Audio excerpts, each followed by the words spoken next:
Never be satisfied with your accomplishments, always continue to learn. ये sentence कहा था एक महान व्यक्ति ने।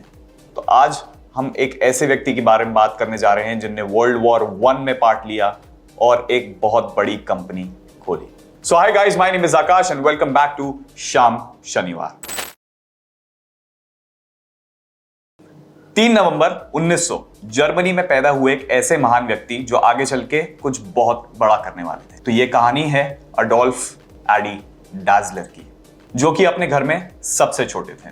उनके पिताजी एक टेलर थे और उनकी मदर फैमिली बिजनेस चलाती थी लॉन्ड्री का। अडोल्फ के फादर चाहते थे कि वो एक बेकर बने, पर उनका ये सपना बिल्कुल भी नहीं था कि वो बेकर बने। उनका सपना स्पोर्ट्स में था, लेकिन स्पोर्ट्स में क्या वो उनको नहीं पता था।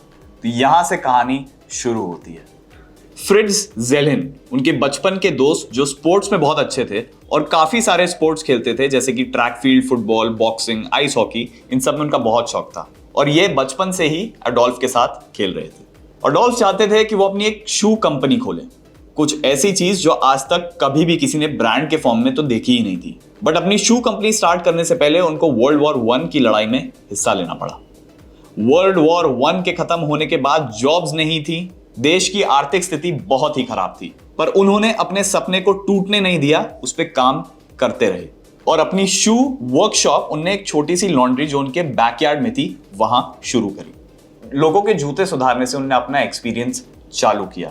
उनका सबसे पहला और सबसे यूनिक इनोवेशन था ही ये कि उन्होंने रनिंग शूज में स्पाइक्स लगाए थे, जिनसे एथलीट्स और थोड़ा ज्यादा तेज और ग्रिप के साथ भाग पा रहे थे। पर यहाँ पे एक मेजर हेल्प हुई उनके दोस्त के थ्रू। उनने कहा कि मेटल स्पाइक्स का अगर यूज करते हैं तो और थोड़ा ज्यादा मदद मिलेगी एथलीट्स को।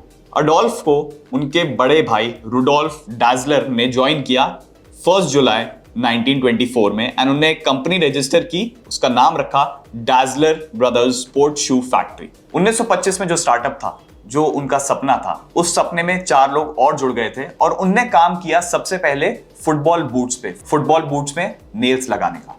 जैसे ही जर्मन इकोनॉमी थोड़ी बूस्ट हुई, थोड़ी बढ़ी, तो बिजनेस उनका और बढ़ने लगा। उसी के साथ साथ दोनों भाइयों ने रिलोकेट किया एक नई बिल्डिंग में, थोड़ा नया इन्वेस्टमेंट किया मशीनरी पे और अपना प्रोडक्शन डबल से ट्रिपल किया। Their first success came at 1928 Olympics in Amsterdam when Adolf gave the German distance runner Lina a pair of his spiked track shoes। और ये पहली बार हो रहा था कि एक वुमेन एथलीट 800 मीटर की दौड़ में हिस्सा ले रही थी और मजे की बात यह है, लीना जीत गई थी, फर्स्ट पोजीशन पे आई थी उस रेस में। अडोल्फ एडी डाजलर, उनको स्टार्टिंग से ये तो पता था कि उन्हें वो नहीं करना जो उनके फादर उनके लिए सोच रहे हैं, कुछ अलग चीज हटके करनी थी। उन्होंने एक ऐसा सपना देखा जो उस टाइम होना नामुमकिन था। उनका सपना स्पोर्ट्स में था, बट स्पोर्ट्स वेयर में था, स्पोर्ट्स शूज में था। हर टाइप के शूज उनको बनाना बहुत पसंद था। 1947 में दोनों भाइयों ने अपनी कंपनी अलग अलग की। अडोल्फ डाजलर को मिला एडिडास, रुडोल्फ डाजलर ने जो अपनी कंपनी का नाम रखा था वो था रूडा। रूडा बाद में जाके बनी प्यूमा। 6 सितंबर 1978, 77 ईयर्स के थे जब अडोल्फ डाजलर की डेथ हो गई। उनका एक सपना जो वो चाहते थे वो यही था, हर स्पोर्ट्समैन के पैर में एक ऐसा शू हो जिसको पहन के वो कंफर्टेबल फील करें, और वो सपना आज के टाइम पे सच है। अगर हम एडिडास को देखें तो बड़े से बड़े बास्केटबॉल प्लेयर हों, फुटबॉल प्लेयर्स हों, रग्बी प्लेयर्स हों, आइस हॉकी प्लेयर्स हों, जर्सी पे देखें हर जगह एडिडास का लोगो है।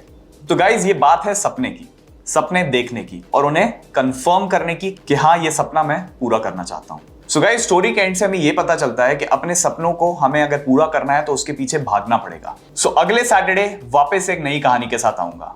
अगर वीडियो अच्छी लगी तो लाइक, शेयर, सब्सक्राइब करना बिल्कुल मत भूलें। उसी के साथ साथ बेल आइकन जरूर दबा दें, क्योंकि हर सैटरडे 8 बजे मेरी वीडियो आप तक पहुंचती रहेगी। So that was all from my and. Bye-bye.